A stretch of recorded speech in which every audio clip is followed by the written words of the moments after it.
lot of people on the internet like to bicker about which came first, but today we're not just here to bicker, although I imagine there will be some of that too. We're here to compare, contrast, and dive into some of the behind the scenes history of how these characters and those who inspired them came to be. Welcome back, Nerd Squad, it's me, Amanda. Which character do you think is the most blatant, direct ripoff in existence? And does this bother you, or does it not? Let us know in the comments. Number 10. X-Men. While I love the X-Men, and of course you all know this I imagine, I cannot deny that they were predated by DC's own Doom Patrol. In fact, one of the creators of Doom Patrol, Arnold Drake, even confessed later in his life that he did in fact think that Marvel could have stolen the idea for their X-Men from DC, directly being inspired by what DC was planning to do with Doom Patrol. While earlier on in his life, Drake was initially a little bit more dismissive of the idea that Jack Kirby and Stan Lee over at Marvel had been inspired by Doom Patrol due to the fact that X-Men came out, only a few months after. He later reflected and changed his tune. This was because at the time, the Marvel method was in full swing, which actually made it easier and faster for Marvel to churn out comics. The Marvel method has been considered controversial to say the least, among many working in the industry and among fans, as people wonder about the true balance in the collaboration between artists and writers who use that method. The Marvel method involves a writer coming up with a story summary, pitching it to their artist, who then takes the summary and then creates the visuals of the comic, drawing it as they imagine the story to unfold without a specific panel-by-panel script as their guide. They leave notes for the writer and then pass back their work to the writer, who basically finishes the comic by filling in the dialogue. In some cases, we even now know that writers' dialogue was taken almost directly from artists' notes as well. However, no matter how controversial it is today, the Marvel method made the process of creating comics faster, and this in addition to the fact that many writers and artists went back and forth between the big two publishers of DC and Marvel back in the day, and still do now to be honest, made Arnold Drake wary that someone actually could have shared the idea of Doom Patrol that they'd perhaps overheard at DC to Stan Lee over at Marvel. With the Marvel method in full swing, the comic could then have been easily made quickly enough to be released just shortly after Doom Patrol's release itself. At least,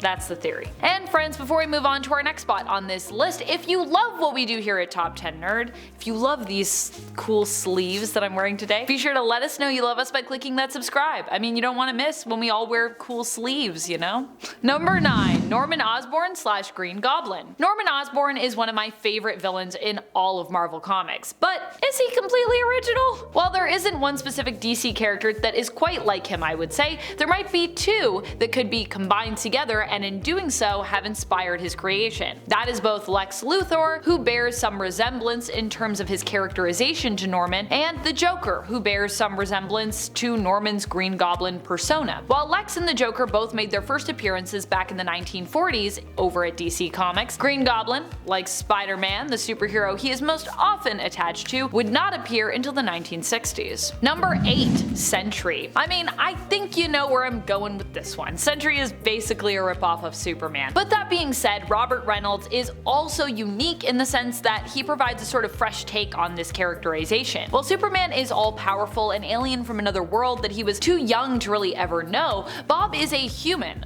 just a straight-up human, who initially thought he was chosen for a specific soldier serum type program to become a hero. In reality though, he was a man with many personal demons who ended up breaking into a laboratory late one night, hoping to find something, and ended up taking the golden Sentry serum, which granted him the power of 1 million suns. Sentry, however, has a darker half that came with him, a supervillain known as the Void, and so for years, humanity and Bob himself was made to basically forget that he ever existed. That's how you know you are powerful enough to be on Soup's level, when being retconned because the danger you pose is actually written into your own story. Number 7. Antman. Antman technically is a copy of DC's Atom. At least, that's how he started out anyways, and that's how some people see it. Over the years, Antman has grown though a lot as a character, and I mean a lot. Well, and I mean, now he's gone, so rest in peace, Hank. And while Ray Palmer and Hank Pym may have started out as similar in terms of their abilities, their journeys, I would say, have been very different. I could get into all of it, but honestly, I mean, that could be a whole list all its own because they both have some really cool histories.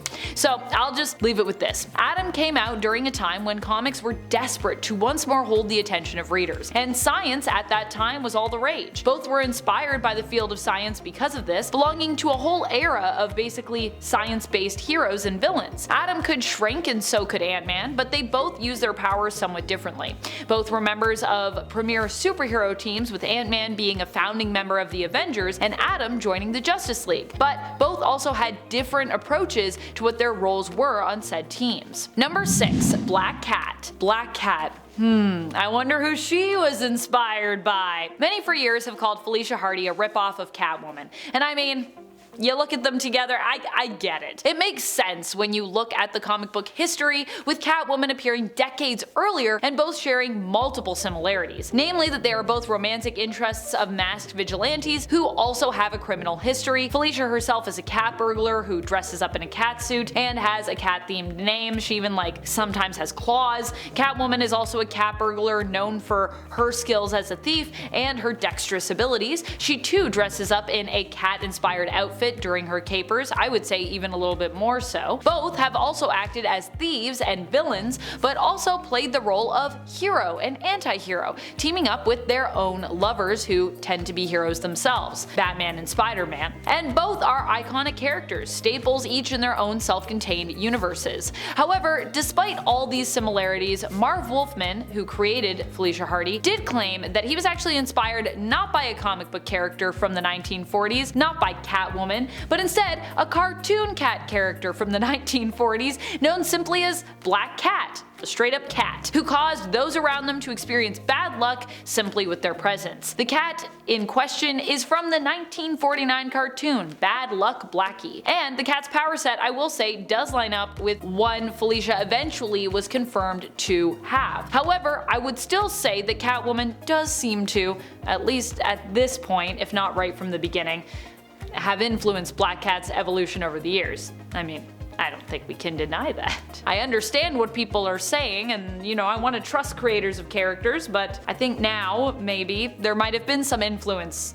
Perhaps. Number 5. Eternals. New Gods and Eternals is a comparison that is as old as time. As old as the gods, some might say. Why does this exist? Why do we compare these two? Well, this is because the Eternals came after the New Gods, and they are both, god-based groups who are known for their sheer power. But more importantly, it's because they share a creator who definitely was inspired by his own creations, including the New Gods when he created the Eternals, and their mythos for Marvel. That creator is none other than the legendary Jack Kirby. The story of the Eternals creation is pretty interesting too. It was basically Jack Kirby's way of continuing his story with a new creation. You see, he wrote New Gods for DC, but when he couldn't get enough creative control from that publisher, ultimately left to go back to Marvel, creating for them his and their Eternals. Number 4. Hyperion. If you thought Sentry seemed to be heavily inspired by DC Superman, wait until you meet Hyperion. Hyperion is literally a straight up Superman copy. Hyperion is actually an alien from another world and in the Marvel universe, also generally from another universe entirely. Like Superman, he also arrived on Earth when he was only a baby, also hailing from a world that had recently been completely destroyed, making him the last known survivor. Also like Superman, he is insanely strong, can survive in the vacuum of space, is also insanely fast, durable, has a healing factor, super hearing, and even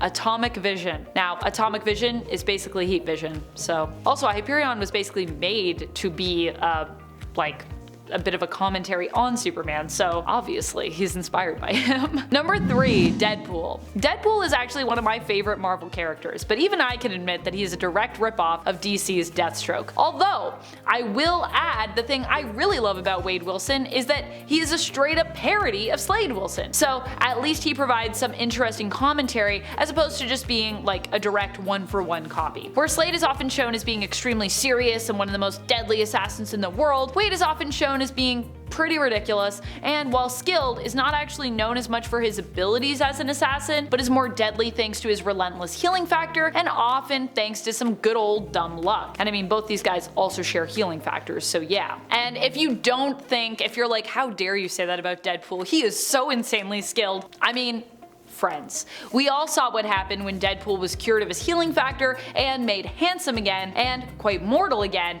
and he was super rusty when it came to his skills after becoming reliant on his powers for years. His lack of familiarity with dodging damage was shown to have made him kinda sloppy as a mercenary, to be honest with you. I don't think that makes him a bad character. It's not a diss, it's just a fact. Number 2, Power Princess. Power Princess is Zarda Shelton. She has had a few different prominent versions throughout the years. There's kind of a few different alternate versions of her in the Marvel Universe, but in general, her story tends to involve her being a princess who hails from Utopia Island. Don't really think I even need to say much more. I mean, just look at her. She's definitely inspired by Princess Diana for sure.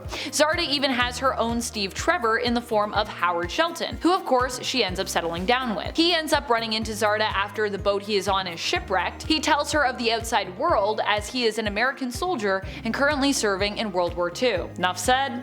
I think so. Number 1, Winter Soldier. Okay, so before you jump all over me for this one, I acknowledge that Jason Todd's appearance as Red Hood happened after Bucky Barnes returned as Winter Soldier, but I would also like to tell you the intended story behind Hush. The story that Jeff Loeb and Jim Lee had been building for issues that in issue number 617 of Batman saw Hush revealed as Jason Todd. Dun dun dun! This was actually Loeb's initial plan for this story. He had been working towards that ending for some time, but there was an issue with it. He went online and he noticed that all the fans were guessing, and correctly so, that the reveal for Hush would give us Jason Todd, returning Todd to life after years of being dead. Loeb was basically disappointed that so many fans were able to anticipate the story's ending, and so he decided at the last minute to basically change it. In the finale, we learned that despite Hush being revealed as Jason Todd previously, this was actually Clayface disguising himself as Jason, not as part of his own plot, but as part of the true Hush's plot. And who is the true Hush? Well, I'm sure you know that. Thomas Elliot, Batman's old childhood friend. Yeah, so in other words, DC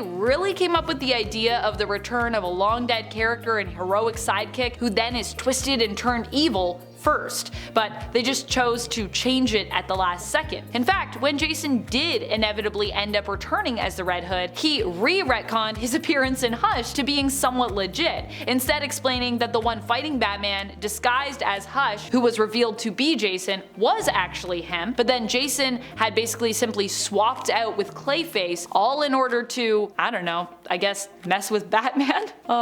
Oh boy. Yeah, I'm pretty sure Jeff Loeb later was like, maybe I should have just stuck with that. Oops. That's all the time we have for today. I will see you next time, but until then, you stay nerdy, YouTube. Bye!